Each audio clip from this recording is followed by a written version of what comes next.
The wind off the bitterroots came like a blade, sharp and low, dragging its teeth through the timbered slopes and stony gulches. Snow had been falling for days, not in gentle drifts but in cruel, ceaseless waves, each one burying the world deeper in silence. In the lee of a burned-out cabin, a skeleton of char and ash that still remembered fire, she stood. Clara had not meant to survive the avalanche. She'd seen it coming, the long white tongue curling off the high ridge, and thought only of her sister's name before the world went bone-white and loud. But something had spared her. A gnarled tree, maybe, a twist of fate. She crawled from the snowpack 2 days later with cracked ribs, a split lip, and hands so frostbitten she feared she'd never feel warmth again. Now, with only a half-wolf mutt trailing her and no destination in mind, she walked the drifted spine of a forgotten logging trail. Her coat was patched rawhide over wool, the stitching crude and failing. Her boots had split open at the toes. Hunger gnawed her like an old memory. The mutt, she called him Trace, kept ahead, ears flat, nose down. He trusted her judgment less and less, but still he stayed. That morning, the 6th since the avalanche, she saw the chimney smoke, a thread against the sky, distant and dark as a promise. She crouched low behind a fallen spruce and watched. Smoke meant fire. Fire meant someone. And someone could mean kindness or danger. She decided before she was ready. The cold made every choice feel final. The cabin wasn't much. Hewn logs, roof pitched heavy with snow, a single shuttered window cracked to let out the heat. No horse out front, no sled, just a split-rail fence bent under ice and a pile of seasoned wood stacked with military precision beneath a tarp. Whoever lived here knew cold. Trace growled low. Clara hushed him. She stepped up slow, one hand out like she might soothe the air between them. She knocked. Nothing. She knocked again. The door opened not with welcome but with wariness. The man who stood there was tall and stoop-shouldered, bearded in a way that suggested survival, not vanity. His eyes were a color hard to place, gray, maybe, or blue when the light found them. He held a rifle, but it pointed down. His coat was military issue, or had once been. His hands were cracked from cold and work. She didn't speak. Neither did he. Then, quiet as a question, she said, "I ain't here to steal from you." He looked at her the way wild things look at fire. "That so?" She nodded. "Just need to get warm. I'll work for it." He said nothing for a long while. The wind filled the space between them. Trace padded up, stood beside her. The man's gaze flicked to the dog. Something in his jaw shifted. Finally, he stepped back. "Then come in," he said. The cabin's heat hit her like a blow. Her legs buckled, but she caught herself. The man shut the door behind her fast. Inside, the air smelled of cedar, cooked beans, and leather. A kettle hissed on a cast iron stove. The floor was swept clean. A cot in the corner bore signs of solitary sleep. One blanket folded with military corners, a journal placed spine up beside it. He didn't ask her name, didn't offer his. She stood near the stove and let the heat press against her, melting the ache from her limbs. Her fingers throbbed as blood returned. She bit her lip to keep from crying. "You got frostbite," he said. "I know." "You clean the wounds." She hesitated. "Sit," he said, already pulling down a tin box. "Let me see." There was nothing gentle about how he worked, but his hands, for all their calluses, didn't tremble. He poured boiled water over her fingers, rubbed them with a salve that stung like fire. "Wrap them in torn cotton strips.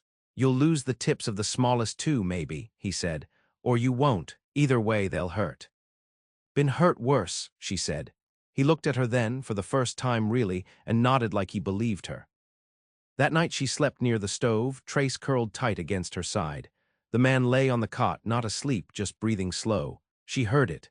In the middle of the night, the wind screamed like something dying. She sat up. He did too. "You got a name?" she asked. He didn't answer. Then, just as she thought he might never speak again, he said, "Elias." She let it sit between them. "Clara." Silence again, but it felt different now. Out beyond the walls, the forest howled. But inside, the stove glowed red. 2 strangers, 2 names, and a warmth that might have been more than fire. She didn't believe in safety anymore, but she believed in necessity. And something about the way he watched the door, like he'd keep it closed against the cold, felt like a promise he didn't know he was making. She didn't sleep again. But she lay back down, eyes on the ceiling, listening to the breath of a man who hadn't asked her to leave. For now, that was enough. Come morning, the world had gone quiet in that heavy way snow brings, a hush laid thick across the pines, as if even the birds had given up their songs. Clara stirred slow, aching in the way only deep cold and old fear could bring. Trace had risen already, stationed at the door like a sentry. The warmth from the stove still clung to her skin, but it hadn't sunk deep. Elias was outside, she realized. His prints led away from the door in sharp indentations, the kind left by boots that had been mended often and well. She rose stiffly, blanket still wrapped around her shoulders, and peered through the cracked window. He was chopping wood. Each swing of the axe sent snow tumbling from the trees around him, as if even nature bent away from the force he put behind it. He worked like a man trying to outpace something, a memory, maybe, or the voice that comes in silence.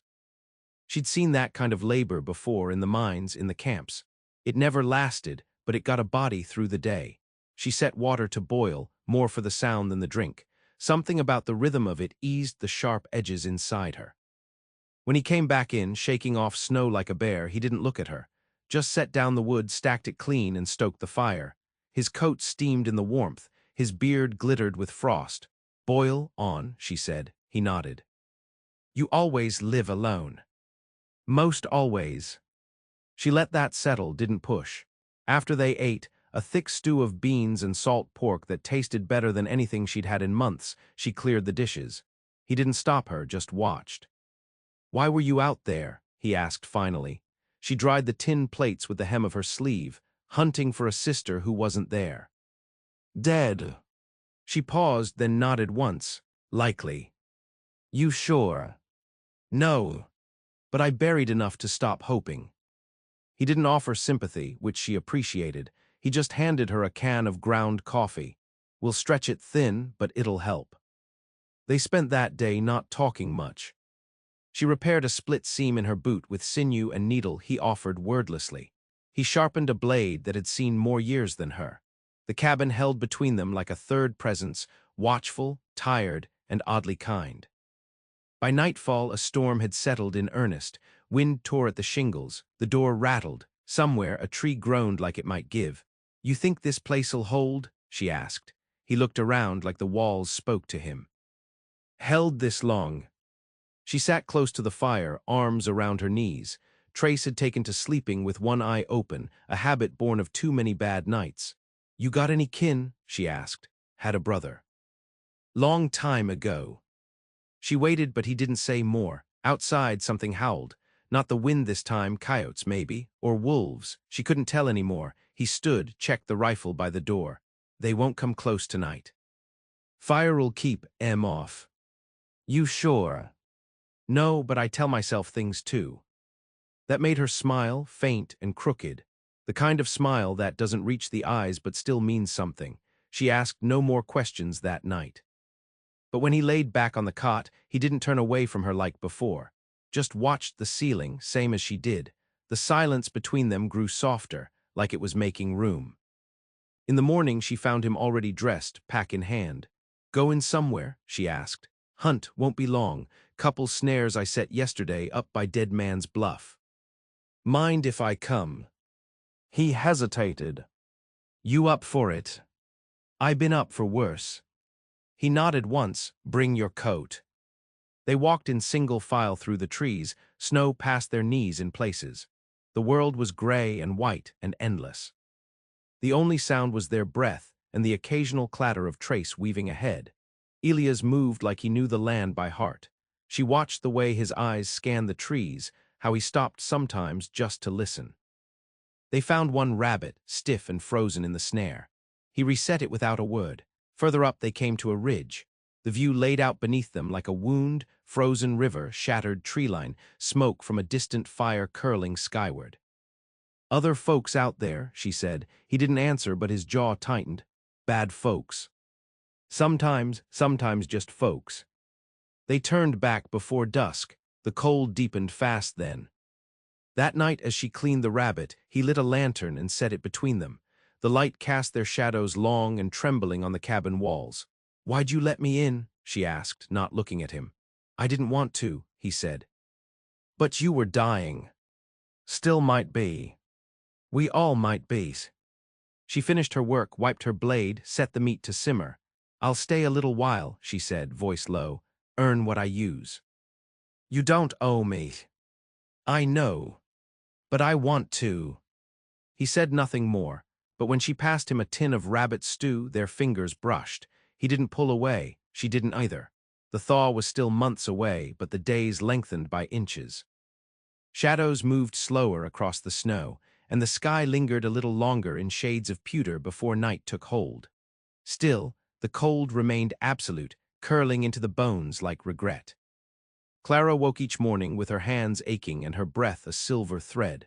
But she was alive, and with each passing day, Elias began to seem less like a stranger and more like a fixed point, a lantern left burning in the dark. They fell into rhythm, not from fondness but from necessity. He trapped and hunted, checked lines for game. She dried meat, patched garments, mended the brittle seams of cabin life. Every evening they met again in that same narrow space, where firelight flickered on rough-hewn walls and silence drew them close without needing to be filled. She learned his moods by the way he set his shoulders. When he came in with snow crusted to his beard and didn't speak, she didn't press him. When he lingered by the stove, staring into the coals, she kept her voice soft, her movements quieter, and in return he began to let her see him.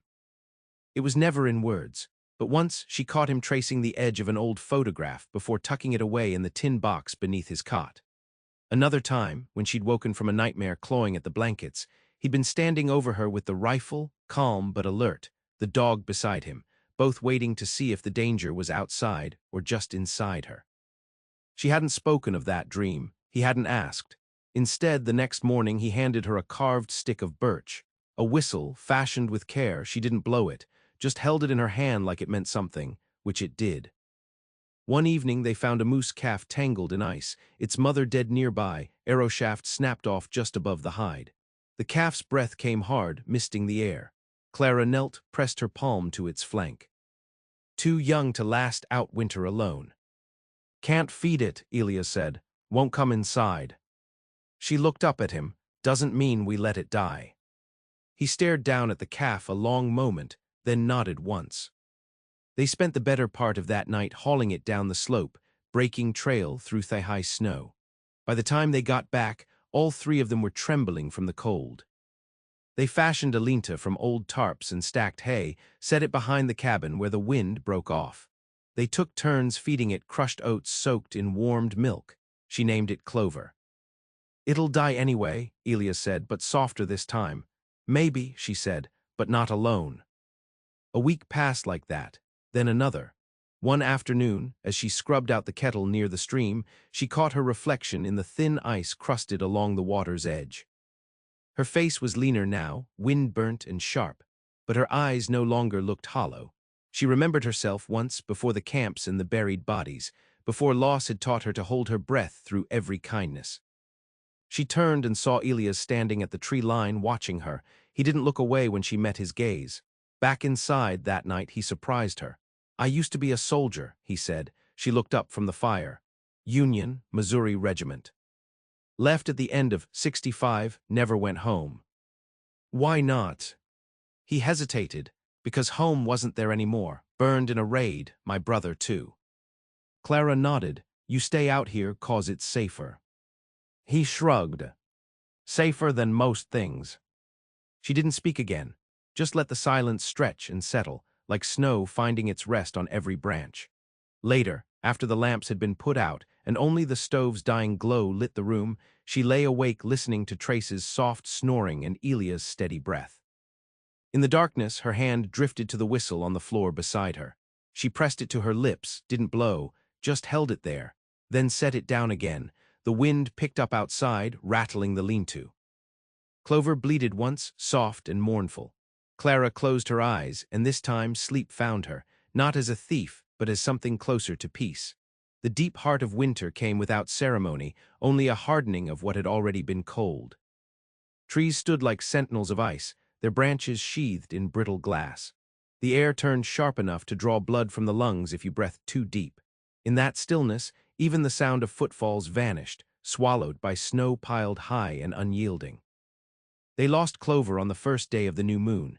She'd gone quiet the night before, refused the oats, lay with her legs tucked strange beneath her. Clara sat with her through the dusk, stroking her coarse fur, whispering nonsense until the last breath fled from the calf's trembling ribs. Elias buried her before sunup, hands bare, face unreadable. They didn't speak about it. But that day, when Clara returned from hauling ice, she found the door latch mended and a spare pair of boots by the fire, sized just for her. "You fixed the strap," she said, lifting one. He just nodded, working a whetstone down the spine of his knife. Kindness wasn't foreign to her, it was just a language spoken with hands instead of words. That night a new storm rose from the west. It came with sleet and thunder, a rare, violent thing that rattled the world. The roof groaned. Ice slicked the window panes like a blindfold. Trace barked at every crack and howl. Then came the knock. 3 times, sharp, deliberate, Clara froze, kettle in hand. Elias stood slowly, rifle in his grip, before she even registered the movement. Another knock. "Stay back," he said. She did. When he opened the door, the wind surged in, along with a figure wrapped in furs so heavy they looked like a heap of moving earth. A woman's voice came sharp from beneath the hood. "Don't shoot. I'm just lost." Elias hesitated. Clara stepped beside him before he could speak. "We don't got much," she said, "but the storm's worse." The woman sagged through the door like a dying star. Clara helped her to the stove, stripped the furs off her shoulders. She was maybe 40, maybe more. Her face was wind-burnt, eyes red with weeping. Her name was Marta. She'd been traveling with her son and 2 others, headed north from Idaho, fleeing something she didn't name. She'd gone looking for wood, gotten turned around. "Been out near half a day," she whispered. "Didn't think I'd make it." She didn't cry again, just curled near the stove, hands trembling. Elias set her up with broth and a fur blanket. Said little, watched much. When the storm broke the next day, she rose stiffly and pointed north. "They're camped just a few miles. They'll be wondering." "You sure you can make it?" Clara asked. Marta nodded. "I'll take her," Elias said. Clara looked up. "Alone?" "Won't be but a few hours. We'll bring Em back if we can." Trace went with them, his tail stiff and ears up. Clara waited. She chopped wood, shoveled drifts, kept the fire hot. The day wore long. The sky went slate. Then she heard them. Voices. Elias first, then Marta. 2 more behind, a boy of perhaps 13, and a man with a limp and eyes like cinders. Clara set stew to boil more than enough. They stayed the night. In the cramped cabin, the walls felt closer, breath fogging the glass. The man, Jonas, watched Elias like a hawk. The boy, Seth, hardly spoke. Clara shared her blanket with the child. Watched as Elias sat by the door, rifle laid across his knees, not for show, but because he trusted no one. Later, long past midnight, Clara stepped outside. The stars were out, cold and blistering bright. She pulled the shawl tighter and listened to the deep silence that followed storms. Elias joined her. "They're running," he said. She nodded. "From what?" "Don't know, but they'll ask to stay." "You going to say yes?" "I don't know," she said. "But it's hard to send someone back out into this." He looked at her then, really looked. "It is." And though the wind howled above the treetops, down below in the shadow of the cabin the world held still. Not safe, not certain, but still. In the morning the choice would come. But for now, they stood shoulder to shoulder beneath the frost-laced stars, 2 souls who had once chosen survival, and were starting to learn what it meant to choose more. By the 3rd morning, it was clear Marta and her kin had no intention of leaving. They stayed quiet, worked when asked, but there was a watchfulness in them, especially Jonah's, that never eased, like they expected the forest to spit something out at any moment.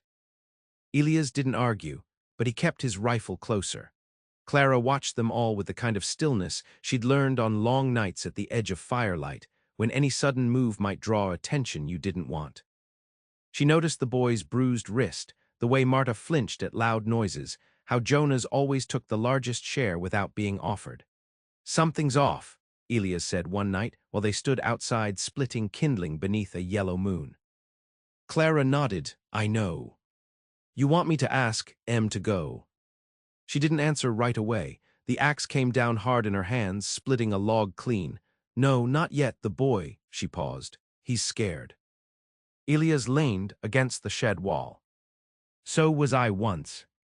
That night Clara left a crust of bread beside Seth's blanket, said nothing.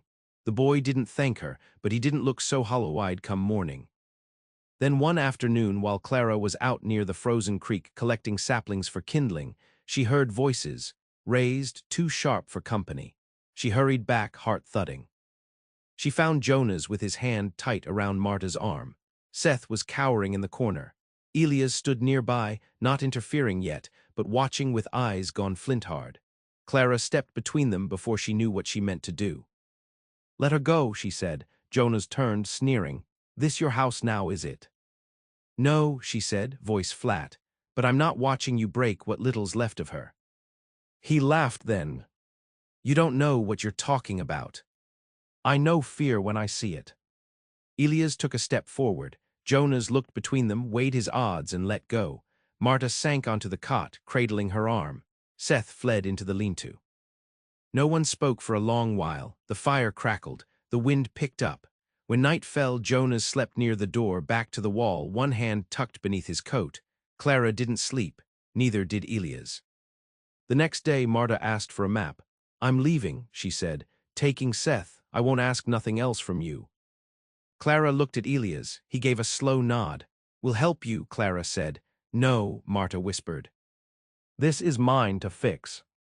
Jonas was gone by morning, left without a word, took one of Elias' traps and most of the dried venison. Elias said nothing, just closed the door slow. They helped Marta and Seth pack what they could carry. Gave them furs, a compass, half the coffee. The boy hugged Clara like he didn't know how to let go. "Don't stop walking," Elias told Marta. "Northwest, follow the river until it breaks. You'll find the settlement at Fort Pelham." "Thank you," she said, and her voice broke. When they disappeared into the trees, the cabin felt larger again. Too large. For a long time, neither Clara nor Elias spoke. That night she sat beside him by the fire, both of them nursing raw silence. Trace slept curled at their feet. "You ever hit someone?" Clara asked. Elias didn't look at her. "Only when I had to." "I thought I might," she said. "Yesterday." "You didn't." "I wanted to." He turned to her then. "Wanting and doing aren't the same." "No," she said, "but they're close." The fire hissed as sap cracked in the logs. "I ain't proud of all I've done," he said. "Me neither." And in that space, something broke loose between them, not a confession but the breath that comes right after. He reached for her hand, not quick, not careful, just true. She let him. And though the world beyond the walls was still sharp with winter, inside the cabin, a different kind of warmth had begun to settle. Not loud, not easy, but real. The thaw came late that year. Spring didn't arrive in bloom or song, but in slow, reluctant drips. Icicles wept from the eaves, and the creek, long buried beneath layers of ice, began to murmur again. It was not a beautiful sound, not at first, but it was alive. Clara woke to find the cabin quiet in a new way. No longer the tense silence of waiting, of watching the door. This silence was filled with breath and motion. The steady rhythm of Elias splitting logs, Trace thumping his tail against the hearth, the creak of wood stretching in warmth. She stepped outside without her coat for the first time in months. The air was still sharp, but it held the taste of earth now, not only snow. Pines shed their white burdens. The path where Marta and Seth had vanished weeks ago was still visible, a faint trail where Hope had gone walking. She returned inside, washed her face in cold water, and found Elias at the table carving a new handle for the kettle. He didn't look up as she entered. "We're low on salt," he said. "We're low on everything." He smiled, the edge of it barely visible beneath the beard. That afternoon, they worked side by side, hauling in the last of the winter wood and restacking the lean-to. No words passed between them. They didn't need them. She learned the shape of his silences by now, the difference between the kind that shut her out and the kind that held space for her beside him. Later, he showed her a map. Rough and worn, its edges curled, paths faded by time and weather. "There's a town," he said, tapping near the top. "Day's ride if the river's passable, Fort Pelham's west of it. If Marta made it, she'd have gone there." "You think she did?" He looked at her. "I think she had reason to try." Clara studied the line of the river. We could go too. His eyes lingered on her face. You want to. She thought of the road, of camps with gates and guards and hands that reached too quickly, of her sister's grave high on the slope, unmarked but not forgotten, of what she'd built here, not just safety but something sturdier. I want to choose, she said, not just run. Elias folded the map, then we'll wait for the melt. That evening she made stew with the last of the beans, mixed with a few tender greens she'd gathered near the stream. It tasted of earth and endings. As they ate, Trace sprawled beside them, belly full, legs twitching in a dream. Elias turned to her. I keep thinking about the first day you came. I thought you'd shoot me. I almost did. But you didn't. He nodded, then reached into his coat and pulled out the whistle she'd dropped weeks ago. Held it out. I kept this, he said. She took it gently. You fixed the crack. No, just wanted to remember. They stood together near the stove as the wind died down outside. No storm on the horizon, no threat at the door. Just the long, hard memory of a winter survived. She turned toward him, stepped in close, and rested her forehead to his. His hands came to rest lightly on her hips. Neither of them kissed the other, but the stillness between them deepened into something vast and sacred. The kind of quiet that meant belonging. You still don't talk much, she whispered. Don't need to, he said. And in that small cabin, with the snow retreating and the trees beginning to stir, Clara felt it. Not rescue, not salvation, but recognition. She wasn't alone anymore. They had chosen to survive. And what they found in the choosing was warmer than spring.